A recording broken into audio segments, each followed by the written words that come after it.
It's time for another Dice Tower review with Tim Jennette.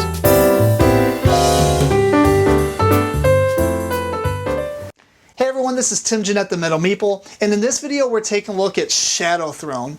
It was released in 2015 by Nothing Sacred Games. It's for 3 to 5 players, takes between 30 and 45 minutes, and it's designed by Tilly Fristo. It's a card drafting game with a twist on how it's scored. So let me show you how it's played and we'll come back and I'll tell you what I think.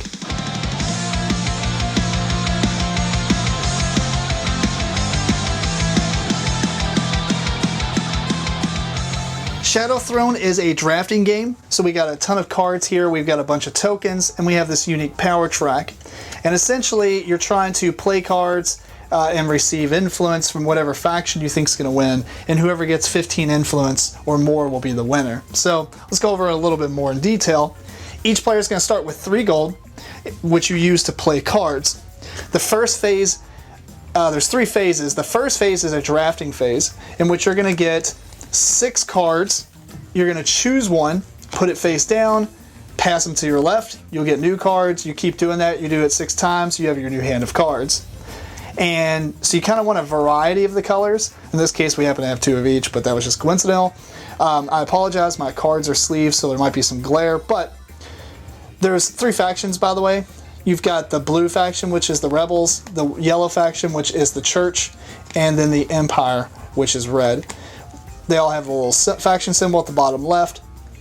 But once you've done the drafting phase, you're ready to begin. The first part of the conflict phase is you're going to play a wave. You're going to play 4 waves. One wave consists of taking a card, placing it face down in front of you.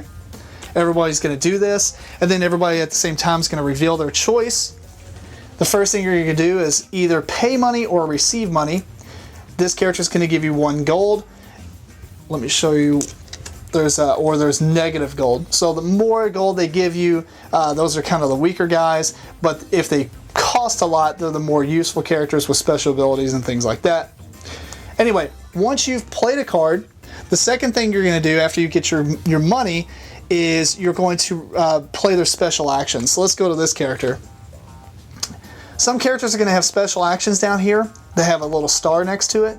There's a 1, 2, and a 3, and that's the order of resolution. So all the 1s will happen first, all the 2s will happen next, all the 3s, and so on. So this character, when it dies, you can collect 5 influence. So knowing kind of what was being passed out during the drafting phase is pretty important, because you might see a bunch of cards go by that kills other characters, and this would be a cool one to pick just in case she does get killed. That's a ton of influence right there. So anyway, after you've done their special ability, you're going to update the power track up here. So for each card that was played in this wave, say you're playing a 3-player game and there was 1 of each faction played, my character is going to increase the church faction's power by 4. So we're going to move that to 4. And then let's say the next player had a 2, and then finally the last player had a blue, which was a 1. That's pretty much 1 wave.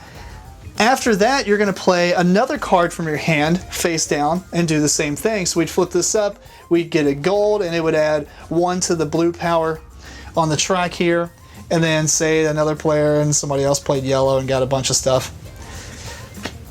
Now, part of the storyline of the game is you're trying to be on this Shadow Throne, basically. You're trying to sit behind the scenes and you want to be on the winning faction. You don't really care who wins.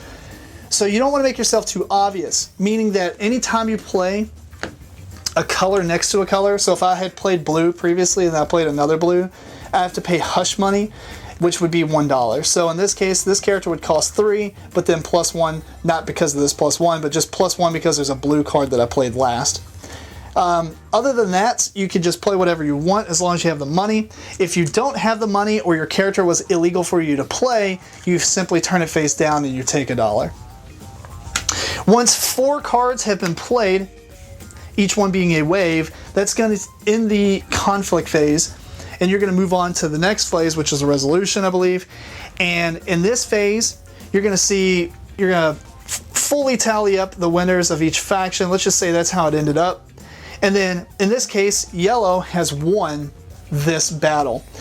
So for every yellow card that you have in play, you're going to receive influence with this little triangle here. So in this case, you would get 2 influence. Everybody else would get some influence for the yellow cards. So you can see that some of the strategy is you want to play cards to help the faction win, but if they don't win and you don't have any of the other faction cards, you're not really going to get any influence. Another thing that happens though, let's just say yellow did not win and red won. The losing factions, for every card that you have with this little white flag, you're going to receive money. It's kind of like a surrender bonus, I guess, or whatever. So in this case, yellow and blue lost. This blue does not have any, but this would, so I would get $1. You would shuffle up all the cards, and since you're only playing 4, you're still going to have 2 cards in your hand. So at the end of each resolution phase, you discard 1 and keep the other. You're going to get 6 new cards. So you're going to have 7, you're going to do another draft, and you're going to keep going until somebody gets 15 influence or more. Now these other tokens on the right are kind of based on the flavor of the factions. So the blue faction, which is the rebels, they have a lot of characters that will give out power tokens. You can see these are just +1 power. They'll give out power tokens to other rebels. So some of them will say for other rebels that were played this wave, give them +1 power, which further increases the blue's power. The church has a lot of abilities that will allow you to take over characters, in which you use these little takeover icons here. You're going to put them over top the card over here. Now they're a yellow card, and they're going to give influence or power to the yellow faction. And then red has a lot of killing abilities, in which they'll fully eliminate that card. You don't remove it from your tableau. You just simply put the skull on it to show that it's dead. And when you do the final tallying of the power, that character no longer counts, and you adjust accordingly. So there's a ton of cards here. I'll just flip through some of them. Most of them are pretty simple. There's either 1 dot, 2 dot, or 3 dot of every faction.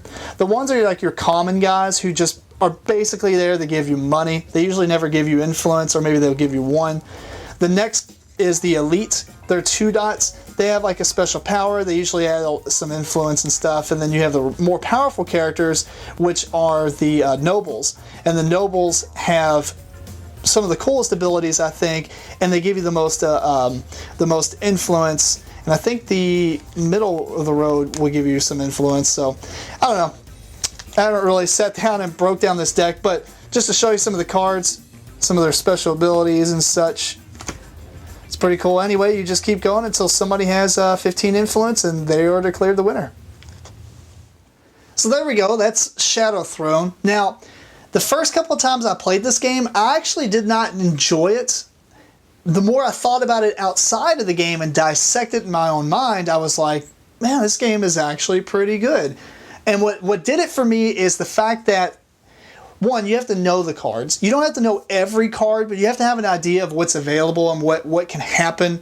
And then when you're playing the game, you got to really pay attention to what's being drafted, because some of the powers are really specific. Like if this character dies, well, if you're drafting and you don't really see a ton of kill characters that kill people, now obviously they could have been picked before you got drafted, but you might be a little hesitant to pick it. But going back to what I was saying, the strategy changes between 3 and 5 players, mostly between 3 and 5, comparing those two. Because in a 3-player game, the characters that have special abilities usually affect the other cards that were played in that wave. And if you're only playing you're one person and then there's 2 other people, so there's not a lot of options, not a lot of other cards to affect. But those characters usually do add a lot of power, or maybe give you a ton of influence. And so, especially in the power field, if there's only, over the course of 4 waves and 3 players, there's only 12 cards that add to the total powers of those 3 factions. So that card specifically could add a ton. Whereas in a 5-player game, there's, 5 times 4, so there's 20 cards. So that same power doesn't add as much, but that special ability now affects 4 cards, which is double the amount. So looking at it like that, it was really cool, just to dissect it and think of the strategies based on 3 players to 5 players. For me, though, I think the more players, the merrier. And with players who don't want to really think about the strategy or read through the deck and stuff, it helps have other players, because for the most part, you kind of stay around the same influence level to win the game. So at the end, whenever somebody wins, most people are around the same points and everything. There's a couple of people, if you're better or if you got like luckier with all your drafts, you'll pull ahead a little bit, but it's not significantly. So I kind of like that. Anyway, the game's really good. I think that you should definitely try it. It's a little deeper of a drafting game than some of the other games, obviously like Sushi Go and stuff, but not as complex as like Seven Wonders. Not that Seven Wonders is super complex, but in comparison, this is probably a middleweight drafting game. So anyway, I highly recommend it. And if you have any questions, feel free to contact me at timjennette@gmail.com. You can follow me on Twitter below. And until next time, keep on rocking and rolling dice. Thanks so much for watching the Dice Tower videos. Find more great videos and reviews, as well as our top-rated audio podcast at Dicetower.com. You can also find other great shows at Dicetowernetwork.com. I'm Eric Summerer, and you've been watching The Dice Tower. The Dice Tower is sponsored by Cool Stuff Inc., where you can find great games for great prices. Cool stuff in stock. Check them out at CoolStuffInc.com.